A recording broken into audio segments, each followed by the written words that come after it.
Ayan, magandang araw mga kapatuts. So itry natin kung ah, hanggang ilang araw or week itong dahon ng balinghoy or kamuting kahoy bago matunaw.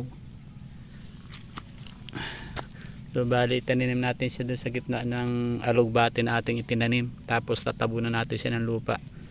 Tingnan natin kung ilang araw or linggo or buwan siya matutunaw. So ayan, tabunan na natin.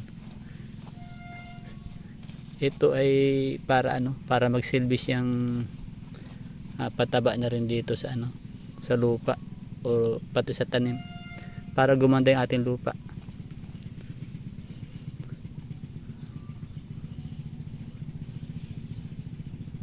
Dahil sa baguhan tayo magtatanim, puro parang experiment yung ating ginagawa. Ay, nakalitaw pa. So ayan, nalubog na yung alugbati. Binalabawan ko siya, parang napasipag ako magbalabaw. Ayan, natabunan na.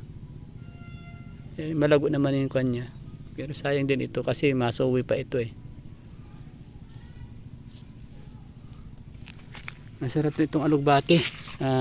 Sagana siya sa vitamin B complex. Ayan.